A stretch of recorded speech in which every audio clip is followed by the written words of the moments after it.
السلام علیکم۔ آج کی میری یہ سبق آموز ویڈیو ان ماؤں کے لیے ہے جو اپنی بیٹیوں کے لیے بہتر سے بہتر رشتے کی تلاش میں بہت کچھ ہار جاتی ہیں۔ ویڈیو شروع ہونے سے پہلے میرے YouTube channel Urdu centre plus کو سبسکرائب کر کے بیل نوٹیفیکیشن کو آن کر دیں تاکہ آپ کو ملتی رہیں تمام چینل اپڈیٹس۔ آپ میری ویڈیوز کو زیادہ سے زیادہ شیئر کر سکتے ہیں۔ اب آپ مجھے ٹویٹر، فیس بک اور انسٹاگرام پہ بھی فالو کر سکتے ہیں۔ دروازہ کھلا اور رشتے والی بنو خالہ اندر داخل ہوئی۔ اماں نے ان کو دیکھ کر کچھ عجیب سا منہ بنایا جیسا کہ ان کے آنے پر بنایا کرتی تھی، اور پان کی گلوری منہ میں رکھ کر پان دان ایک طرف کھسکا دیا۔ السلام علیکم آپا، کیسی ہو؟ بنو خالہ نے خوش دلی سے بآواز بلند اماں کو سلام پیش کیا اور دھم سے ان کے پاس تخت پر اپنا بڑا سا وجود لے کر بیٹھ گئی۔ اماں نے ان کے سلام کو بالکل نظر انداز کر دیا، اور رافیہ اور ہانیہ کے تاثرات بھی کچھ اچھے نہ تھے۔ غانیہ سب سے بڑی تھی اور اس وقت حسب معمول باورچی خانے میں دوپہر کا کھانا تیار کر رہی تھی جب اس کے کانوں میں بنو خالہ کی آواز آئی۔ نہ چاہتے ہوئے بھی وہ سننے لگی۔ ارے بس چھوڑو بنو خالہ، تم خود ہی ہمارا دل جلاتی ہو اور پھر حال احوال بھی ہم سے پوچھتی ہو۔ بھلا کیا خاک اچھے ہوں گے ہم؟ اماں نے جلے دل کے پھپولے پھوڑے۔ ہائے ہائے آپا، ایسے تو نہ کہو، اب میں نے کیا کر دیا؟ بنو خالہ نے فوراً اپنا دل تھاما، جیسے اماں کی ناراضگی سے انہیں تو ہارٹ اٹیک ہی ہو جائے گا۔ اب اتنی بھی بھولی نہ بنو خالہ۔ اماں نے پیک دان میں پیک تھوکی۔ تم کل کیسے کنگلے لوگوں کو اٹھا کر میرے گھر لے آئیں؟ بھلا وہ لڑکا کہیں میری غانیہ کے جوڑ کا تھا؟ اماں بہت غصے میں تھی۔ لو بھلا، اب اس رشتے میں کیا برائی نکل آئی؟ میں تو اپنے طور پر بڑا اچھا رشتہ لے کر آئی تھی۔ لڑکا بالکل شہزادہ لگتا ہے، بڑا جوڑ ہے اپنی غانیہ بیٹیا کا اس کے ساتھ۔ آپ کو پتہ نہیں کیا برائی نظر آئی ہے؟ اماں نے بیچ میں ہی ان کی بات کاٹی۔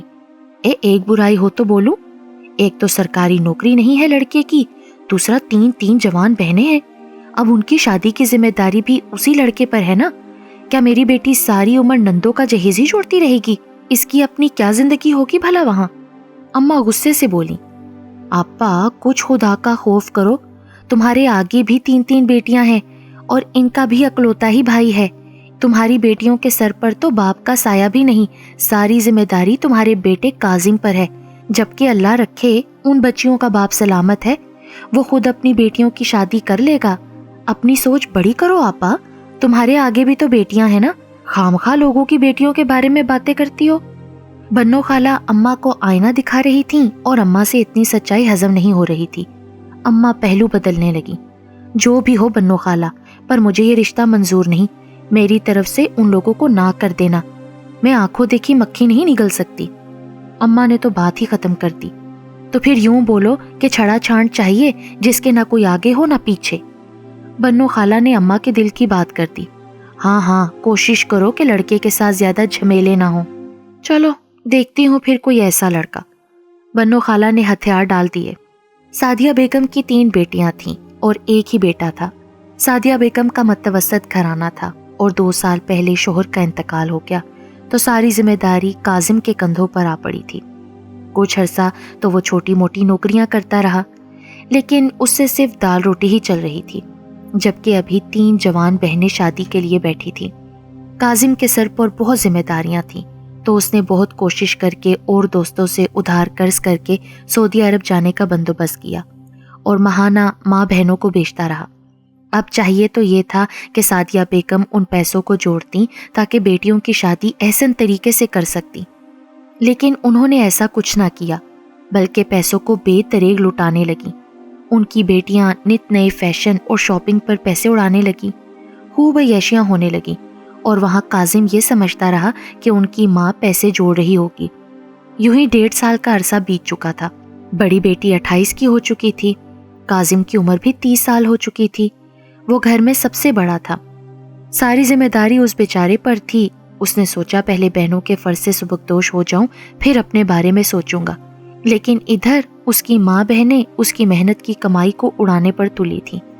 بڑی غانیہ کے لیے کئی سالوں سے رشتے آ رہے تھے، لیکن اماں ہر رشتے میں کوئی نہ کوئی نقص نکال کر انکار کر دیتی تھی۔ دراصل وہ اکیلا لڑکا چاہتی تھیں جو خوب پیسے والا بھی ہو اور جو جہیز بھی نہ مانگے۔ لیکن ایسا بھلا کہاں ممکن تھا؟ اب تو بنو خالہ بھی چڑ چکی تھی اور غانیہ بھی کسی حد تک بیزار ہو چکی تھی۔ وہ سمجھ نہیں پا رہی تھی کہ اماں کے دل میں کیا چل رہا ہے، وہ کیوں ہر رشتے کو ٹھکرا رہی ہیں۔ اب تو رشتوں کی تعداد بھی کم ہو گئی تھی اور جو آ رہے تھے وہ سب بڑی عمر کے تھے۔ غانیہ اس صورتحال سے حقیقتاً پریشان تھی۔ اب اسے زبان کھولنی تھی، اپنے حق کے لیے بولنا تھا۔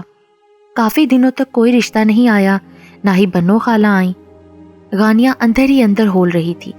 وہ جب بھی شیشہ دیکھتی اپنے چہرے پر گزرے ماہو سال نظر آتے، اپنے سر پر اترتی چاندی اسے ہلا رہی تھی۔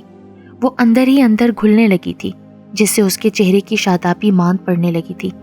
لیکن اماں کو کوئی احساس نہ تھا، وہ ہر چیز سے نظریں چرائے بیٹھی تھی۔ اب ہر رشتہ رافعہ اور ہانیہ کے لیے آ رہا تھا۔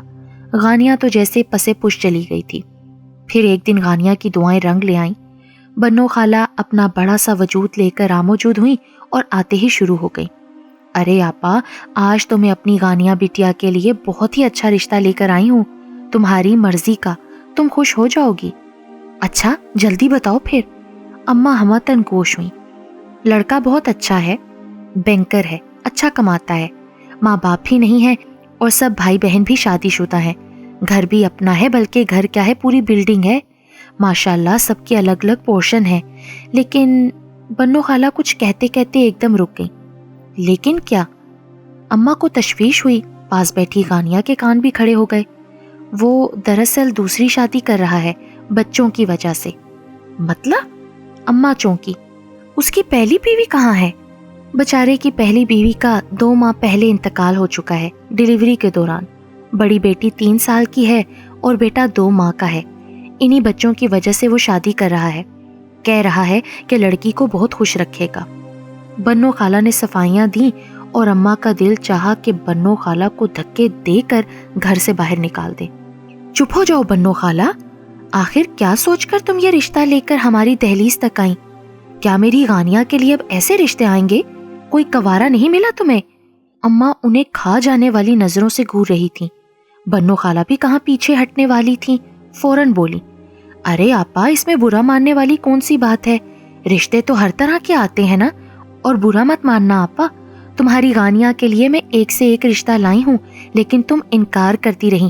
پتہ نہیں کس چیز کا انتظار تھا تمہیں۔ ہر چیز کا ایک وقت ہوتا ہے آپا، اور معذرت کے ساتھ غانیہ بیٹی کا وہ وقت گزر چکا۔ اب غانیہ 30 برس کی ہو چکی ہے، اس کے لیے اب وہ رشتے نہیں آ سکتے، کیونکہ ہر بیٹے کی ماں 16 سال کی کم عمر لڑکی ڈھونڈ رہی ہے۔ یہ رشتہ مجھے ہر لحاظ سے تمہارے مطلب کا لگا، نہ کوئی عمر کی قید ہے، نہ ہی جہیز کی ڈیمانڈ ہے۔ مجھے تو لگا تم فوراً ہاں کر دو گی، تو میں چلی آئی۔ لیکن اگر تم انکار کرو گی تو کوئی بات نہیں، تمہاری مرضی ہے۔ لیکن ایک بات یاد رکھنا آپا، گزرا وقت ہاتھ نہیں آتا، کہیں ایسا نہ ہو کہ پھر تم پچھتاتی رہو۔ بنو خالہ نے لمبی چوڑی تقریر کر ڈالی، لیکن بات ٹھیک ہی کہہ رہی تھی۔ لیکن اماں کو تو آگ جیسے سر سے لگی اور تلووں میں بھجی۔ ارے خدا نہ کرے جو میں پچھتاؤں، پچھتائیں میرے دشمن۔ میری طرف سے اس رشتے کے لیے منع ہے، میں ایک شادی شدہ مرد کے ساتھ اپنی بیٹی کی شادی نہیں کر سکتی۔ اماں نے 2 ٹوک لہجے میں منع کر دیا۔ بنو خالہ تعصب سے اماں کو دیکھنے لگی، جیسے اماں کی حالت پر ترس کھا رہی ہوں۔ غانیہ پتھر کی بت بنی دونوں کی باتیں سن رہی تھی۔ اس کی تو قوت گویائی جیسے ختم ہو چکی تھی۔ اچھا جیسے آپ کی مرضی، چلتی ہوں میں آپا، اب میرا انتظار نہ کرنا آپ۔ بنو خالہ جیسے تھک چکی تھیں دلائل دیتے دیتے، سمجھاتے سمجھاتے، اور اب وہ واقعی جا رہی تھیں کبھی دوبارہ نہ آنے کے لیے۔ وہ سہن عبور کر چکی تھیں۔ اماں چپ بیٹھی تھیں، جیسے بنو خالہ کے دوبارہ نہ آنے سے انہیں کوئی فرق نہیں پڑتا۔ اماں کے پاس تو جیسے رشتوں کا انبار لگا تھا، جس میں سے اپنی مرضی کا رشتہ چھانٹ کر وہ اپنی بیٹیوں کو بیاہ دیتی۔ لیکن اسی وقت غانیہ کو ہوش آ گیا۔ ٹھہریے بنو خالہ۔ اماں اور بنو خالہ نے ایک ساتھ غانیہ کو چونک کر دیکھا۔ میری طرف سے اس رشتے کے لیے ہاں ہے۔ اس نے شرم و حیا کو بالائے طاق رکھ کر اپنا فیصلہ سنا دیا۔ اس کی بات سن کر تو اماں دنگ رہ گئیں۔ ارے کیا بک رہی ہے لڑکی، دماغ تو ٹھیک ہے تیرا؟ اماں کو غانیہ کی دماغی حالت پر شبہ ہوا۔ جی دماغ تو اب ٹھیک ہوا ہے میرا، کاش بہت پہلے ہو گیا ہوتا تو آج میں یہاں نہ ہوتی۔ غانیہ تو آج دل کی بھڑاس نکال رہی تھی۔ جب میری شادی کی صحیح عمر تھی نا اماں، تو تب آپ نے لالچ میں اتنے اچھے اچھے رشتے گوا دیے. اب مجھے کوئی پوچھتا بھی نہیں ہے. جو رشتہ آتا ہے رافیہ اور ہانیہ کو پسند کر کے جاتے ہیں. آپ انہیں بھی انکار کر دیتی ہیں. میرے ساتھ کیا آپ نے ان کو بھی بوڑھا کرنا ہے؟ غانیہ چلا رہی تھی. میری تو شادی کی عمر کب کی نکل گئی اور آپ کچھ نہ جوڑ سکیں. ہمیشہ اسی انتظار میں رہیں کہ کوئی بغیر جہیز کے بیٹی کو لے جائے، پیسے والا بھی ہو، کنوارا بھی ہو، اکلوتا بھی ہو. اماں اب کیوں انکار کر رہی ہیں آپ؟ یہ رشتہ آپ کی مرضی کا ہی تو ہے. پیسے والا بھی ہے، جہیز بھی نہیں چاہیے. شادی شدہ ہے تو کیا ہوا؟ آپ کی بیٹی بھی تو ادھیڑ عمر کی ہو چکی ہے نا. رشتے کے انتظار میں بوڑھی ہو رہی ہوں میں. آخر کون کرے گا مجھ سے شادی؟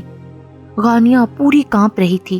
آنسو اس کے دلی جذبات کی عکاسی کر رہے تھے. وہ اندر سے پوری طرح ٹوٹ چکی تھی. اماں پر تو جیسے سکتے کسی کیفیت تاری تھی. وہ حیرت اور شرمندگی کی ملی جلی کیفیت سے غانیہ کو دیکھ اور سن رہی تھی. آواز سن کر رافیہ اور ہانیہ بھی آ گئیں اور اب آنسو بہا رہی تھیں. وہ اپنی بہن کا غم سمجھ رہی تھی کیونکہ خود بھی اسی کرب سے وہ گزر رہی تھی. ہانیہ دوڑ کر بہن کے لیے پانی لے آئی لیکن غانیہ نے جھٹکے سے اس کو پیچھے ہٹا دیا. وہ تو مرد ہے، شادی شدہ ہو کر بھی اسے بہت سی کم عمر اور کنواری لڑکیاں مل جائیں گی. اسے کیا کمی ہے؟ اماں مجبوری تو میری ہے نا کہ میں ایک لڑکی ہوں جس کی شادی کی خاص عمر آپ نے اپنے لالچ میں گوا دی. اب مجھ سے کون شادی کرے گا؟ اس نے شکایتی نظروں سے اماں کو دیکھا. اماں نے شرمندگی سے نظریں جھکا لیں. ان کے پاس اس کی باتوں کا کوئی جواب نہیں تھا. معافی چاہتی ہوں اماں کہ میں بہت تلخ باتیں کہہ رہی ہوں، لیکن یہی حقیقت ہے.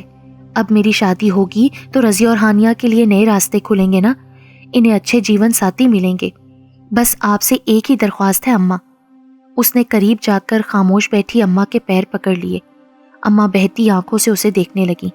خدارا اب رافیہ اور ہانیہ کو غانیہ مت بننے دیجیے گا. بنو خالہ، مجھے یہ رشتہ قبول ہے. یہ کہہ کر وہ رکی نہیں، برستی آنکھیں لیے اپنے کمرے کی طرف تیز تیز قدموں سے چلتی چلی گئی.